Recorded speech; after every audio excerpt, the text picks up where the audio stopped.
Nous vivons, comme vous avez constaté, une situation extrêmement difficile à Daoukro depuis le lundi 10 août 2020. Ce lundi-là, les manifestations ont commencé avec des jeunes gens de l'opposition qui ont voulu marquer leur désaccord et leur mécontentement suite à la déclaration du chef de l'État voulant candidater pour la 3e fois à la présidence de la République. Ils ont érigé des barricades. Quand nous avons été informés de cela, nous avons suivi avec les forces de l'ordre, le commissaire de police, le commandant de compagnie, pour négocier avec les jeunes gens et leur demander de libérer leur position. D'abord, c'était les forces de l'ordre. Ensuite, face à la résistance des jeunes gens, nous nous sommes nous-mêmes déportés sur le terrain, ensemble cette fois-ci avec Madame le Préfet, pour leur demander de se retirer et éventuellement d'attendre le mot d'ordre de leur parti. D'autant plus qu'à cette époque-là, nous nous sommes dit, et on leur a expliqué, que si c'était un message qu'ils voulaient faire passer, le message était entendu et qu'il ne fallait pas obstruer les voies, puisque d'autres personnes devraient également pouvoir jouir de leur liberté. Nous avons fait ce travail-là. Sur le champ, certains ont libéré leur position, d'autres ont promis le faire, et nous sommes rentrés, nous qui étions de la délégation, je dis bien les élus, Madame le Préfet et les chefs d'unité. Et le lendemain matin, ils ont projeté d'organiser une marche. Nous n'étions d'ailleurs même pas informés, parce que c'est Madame le Préfet de région qui nous a informés, après avoir reçu les jeunes gens, de ce qu'ils se proposaient de faire une marche. Cette marche a été encadrée pendant un bon moment, et par la suite, je crois, selon leur dire, au niveau de la gare routière, ils auraient reçu des projectiles. Voilà un peu comment le désordre a commencé.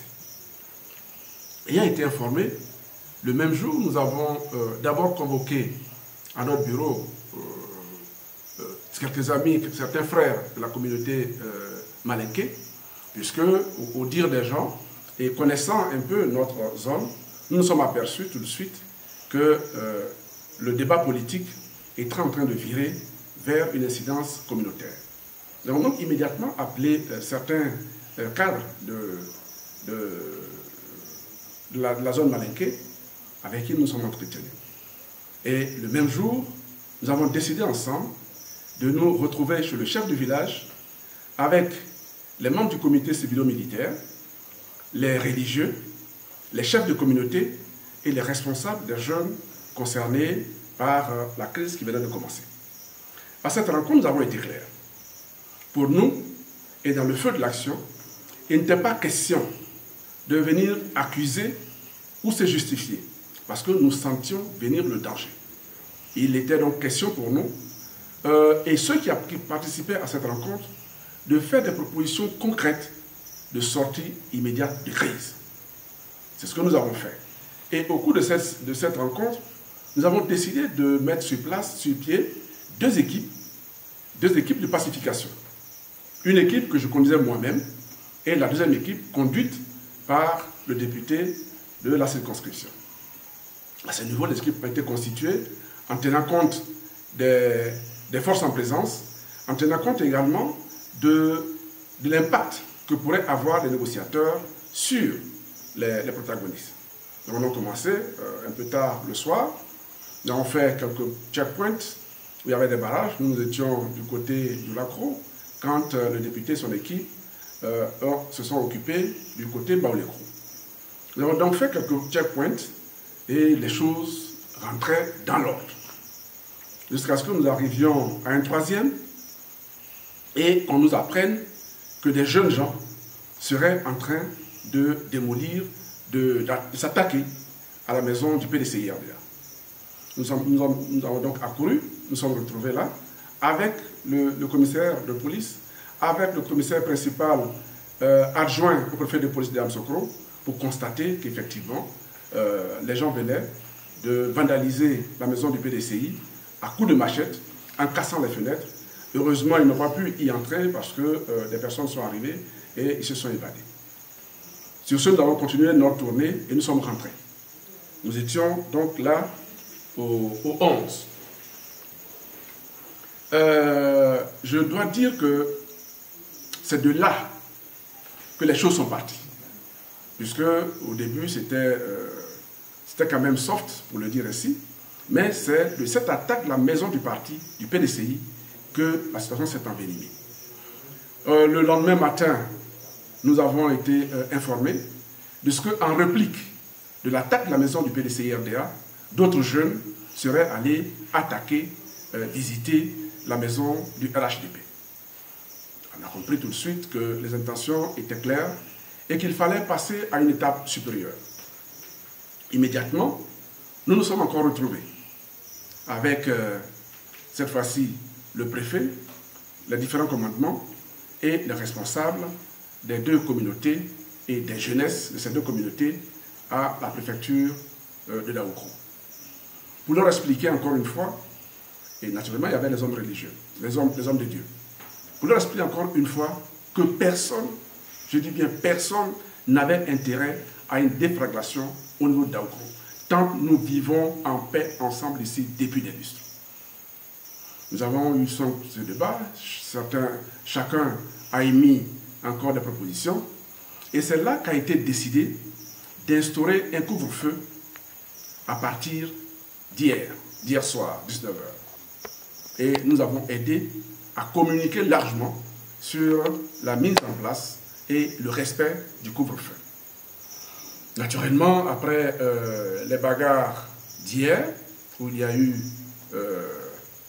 beaucoup de blessés,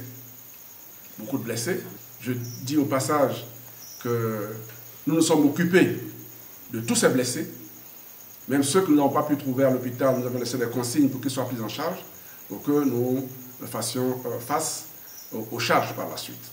Nous avons également aidé certaines personnes à pouvoir sortir des zones où ils étaient un peu pris en otage pour qu'ils soient à l'abri. Nous nous sommes rendus compte également que le même soir, les hostilités ont repris de plus belle. Cette fois-ci, ce n'était plus localisé entre Baoulekro et Doulakro, mais que certains quartiers, comme Laviabougou et Gagou, étaient entrés dans la danse, avec l'incendie d'une quinzaine de maisons au niveau des Gagou. Donc naturellement, il fallait encore se retrouver et changer de stratégie. Nous avons fait cela et aujourd'hui, les jeunes ont tenu leur position parce que quand on discute avec les deux camps, ils estiment que lorsque un camp replie dans sa zone, l'autre monte en attaque, vice-versa. Donc naturellement, ils voulaient absolument tenir leur position pour éviter d'être attaqués. Nous avons demandé également aux forces de l'ordre de constituer des zones tampons entre les deux communautés pour éviter qu'elles continuent de s'attaquer. Mais cela a été vain, puisque par la suite, les choses ont continué. Ce matin, donc hier, il y a eu le couvre-feu. Ce matin, il y avait une accalmie. Nous avons donc entrepris de nouvelles démarches, cette fois-ci en rencontrant les communautés séparément. Le matin, il y avait quelques débats sur des conteneurs entreposés à la SODECI. Les gens craignaient que ces conteneurs ne contiennent d'autres choses que ce qui est annoncé. Nous avons procédé donc à la visite des conteneurs. Et quand nous avons fini, nous avons invité d'abord les responsables du RHDP et des jeunes du quartier du Lac pour les inviter à tout mettre en œuvre pour arrêter cette hémorragie. D'autant plus qu'on continuait d'enregistrer encore des blessés. Donc jusque-là, ce matin, la situation était calme. Et c'est pendant que nous discutions qu'on a été informé par coup de fil que les combats avaient repris au niveau de la ligne entre Doulakro et Baoulekro. Nous avons donc libéré nos frères pour qu'ils aillent contenir les frères de ce côté-là. Immédiatement, nous avons convoqué une réunion de la deuxième partie, c'est-à-dire la communauté Baoulé, chez le chef de village de Daoukro. Ça faisait donc notre deuxième rencontre chez le chef de village. À cette réunion encore, nous nous sommes rendus compte que pendant que nous discutions, pendant que nous cherchions à apaiser la communauté baoulé, ce sont des jeux de pierre qui ont été enregistrés dans la cour du chef. On a dû donc interrompre encore là une fois la rencontre pour que nous nous retirions et laisser la place aux forces de l'ordre pour faire le travail pour lequel elles sont là. Donc voilà un peu l'évolution des choses. Et pendant que nous sommes retirés, il y a une heure à peu près, nous avons été informés encore, avec preuve à l'appui, que les mêmes qui avaient attaqué la maison du parti viennent d'attaquer à nouveau la maison du parti et que cette fois-ci, les mêmes personnes auraient cassé, brisé les portes, entré, brisé tout ce qu'il y a à l'intérieur. Ce soir, il y a à peine une heure de temps. Alors, c'est des comportements qui ne sont pas de nature à apaiser. Pendant qu'on fait tous les efforts, je dis bien tous les efforts, depuis lundi jusqu'à 7 heures où je vous parle, parmi nous, il y a ceux qui ont pu dormir un peu, ont dormi vraiment très peu. On dormi vraiment très peu. Donc nous sommes sur le terrain, nous nous battons pour faire en sorte que les communautés ne s'entre-déchirent pas. Alors, on apprend que certaines personnes, d'ailleurs, on a l'impression que certaines personnes tapis dans l'ombre font tout pour attiser le feu. Parce qu'au moment où vous parlez avec les jeunes gens, que ce soit du RHDP ou de la communauté malinké, ou de l'autre côté du PDCI, enfin de l'opposition et la communauté baoulé, les cœurs s'apaisent. Mais quelque temps après, c'est une attaque qui ressurgit parce que les gens font couler extrêmement de rumeurs et de fausses rumeurs qui font que les gens, à tout moment, sont sur le qui-vive. Je me demande pourquoi. Alors, pendant qu'on est en train de faire ça, je viens d'apprendre ce soir d'ailleurs que certaines personnes que je respecte, des autorités qu'on peut considérer comme autorités de ce pays, c'est des frères que je respecte, auraient annoncé sur les chaînes de radio étrangères que le député et moi-même serions à la source de ces conflits. Je voudrais dire à ces personnes-là, nous qui sommes là, nous sommes de Daoukro. Nous sommes de Daoukro. On n'est pas d'ailleurs. Et moi, principalement, je suis des deux communautés. Communauté malinké, communauté baoulé. Pour dire que je m'appelle Traoré Adam Kolia. Le Traoré, c'est malinké. Kolia, c'est baoulé. Et je suis musulman de plus. Je suis PDCI. Pour dire qu'ici, nous n'avons pas ce problème-là. À Daoukro, sous la coupe du président Henri Konan Bédié, nous avons toujours vécu en parfaite harmonie entre les communautés. Il n'y a jamais eu de heurts que maintenant. Alors, qui est-ce qui serait à l'origine d'une telle situation? Je n'en sais rien. Et donc dire à ces personnes que nous sommes de Daoukro, nous ne pouvons pas nous permettre de brûler Daoukro. Nous ne le ferons jamais. Parce que si nous le faisons, c'est à nous-mêmes que nous le faisons. Et j'ai dit, je suis des deux communautés. Quand un jeune malinké tombe, c'est un frère ou un fils qui tombe. Quand un jeune baoulé tombe, c'est un frère et un fils qui tombe. Et je suis en phase avec tous les élus. Nous menons le même combat jusqu'à aujourd'hui. Nous menons le même combat, je réaffirme. Donc pour ceux qui ne le savent pas, et qui ont peut-être envie de se donner une raison dans ce qu'ils entreprennent, mais qui trouvent autre raison, il ne faut pas qu'ils viennent s'aimer le désordre au sein de notre communauté. Nous n'en avons pas besoin. Le président Bénin n'en a pas besoin. Et vous interrogerez n'importe quel Daoukro, que la personne soit ivoirienne. Je ne dis même pas des communautés nationales. Qu'elle soit ivoirienne ou non, elles savent ce que à Daoukro, le président Bédié fait pour elles, pour ces personnes-là. Que ces personnes soient ici maintenant, ou qu'elles vivent à Daoukro depuis longtemps. Elles savent également ce que le président Bédié a toujours fait. Il n'a jamais discriminé entre les Ivoiriens et les non-Ivoiriens. Il n'a jamais discriminé entre les populations autochtones et les allochtones. Donc dire qu'à ce niveau-là, on pousse les gens à la guerre, non, cela ne nous ressemble pas. Si ces personnes peuvent nous aider, qu'elles viennent nous aider à régler les problèmes. Si elles ne peuvent pas, qu'elles nous laissent tranquilles. Nous débattons depuis 3 jours pour régler les problèmes de Daoukro. Vraiment, qu'elles ne viennent pas en rajouter. Parce que, de ce qu'elles disent, c'est des Ivoiriens qui continuent de tomber à Daoukro. C'est des populations de Daoukro qui continuent de subir les méfaits de ces agressions-là. Je voudrais signaler au passage, je ne voudrais pas accuser. Ce n'est pas l'occasion. Quand on aura fini, quand on sera sorti de la crise, nous allons situer les responsabilités. Mais entre-temps, nous avons beaucoup de blessés. Et des blessés graves. Des blessés à l'âme blanche.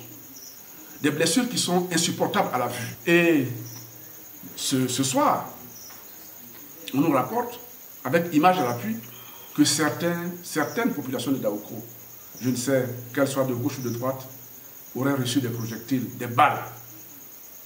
Des balles. On a vu les photos. C'est dommage. C'est dommage. Ceci n'est jamais arrivé à Daoukro. Jamais arrivé à Daoukro. Nous n'avons pas besoin de ça. Nous avons besoin de paix ici. Le combat politique est un combat. Mais le combat politique ne doit pas amener à la perte de vies humaines. Ça, nous ne savons pas faire cette politique-là. Nous faisons une politique raisonnée. Une politique qui tienne compte de l'humain. Nous, c'est ce que nous faisons. Ce n'est pas une politique pour détruire nos cités. Ce n'est pas une politique pour rendre infirmes nos frères. Parce qu'avec les blessures que j'ai vues, certains vont garder des séquelles pendant longtemps. Nous ne savons pas faire ça. Nous sommes humains. Nous ne savons pas faire ça. Alors, voilà un peu ce que je voulais dire. En même temps, profiter pour lancer un appel. Nous continuons de nous battre. Nous continuons de chercher à amener les uns et les autres à comprendre que personne ne sortira victorieux de ces confrontations fratricides. Personne. Parce que quoi qu'on fasse, dans l'un des camps comme dans l'autre, il y aura des victimes. Il y aura des victimes. Et les séquelles vont rester pendant longtemps. Et ça, nous ne le souhaitons pas. Donc, invitez nos frères, invitez les populations de Daoukro, invitez les populations des villages environnants au calme. Au calme. Le combat politique ne fait que commencer. De ce point de vue, ce serait un combat sain. Ce n'est pas un combat qui entraîne la mort. Ça fait que commencer. Donc, demandez que chacun puisse exprimer sa différence dans la paix. Que chacun puisse exprimer sa différence dans la compréhension de l'autre. Et qu'après cela, nous puissions nous retrouver entre frères, entre sœurs, et puis vaquer à nos occupations tranquillement, comme nous avons toujours fait à Daoukro. Je suis PDCI, je suis musulman, je suis les deux communautés, j'ai des frères d'un côté, j'ai des frères de l'autre. L'honorable Akoto qui est à mes côtés, on vit ensemble, nous menons le même combat. Le maire, qui est représenté par son 4e adjoint, également avec nous, on a assisté ensemble à toutes les rencontres, nous menons les mêmes combats, et c'est le combat de Daoukro. Pas le combat pour détruire Daoukro. Alors, de grâce, que ceux qui ne savent pas ce qui se passe à Daoukro ne nous mettent pas en palabre. Si il ne peut pas nous aider à régler nos problèmes, Dieu nous aidera à le régler. On a commencé, c'est vrai, les tensions sont très vives, mais on pense que d'ici quelque temps, la raison habitera les uns et les autres pour que nous nous retrouvions à revivre ensemble comme on l'a toujours fait, dans la paix, dans la cité de la paix, dans la cité du président Henri Konan Bédié, qui est un homme de paix lui aussi.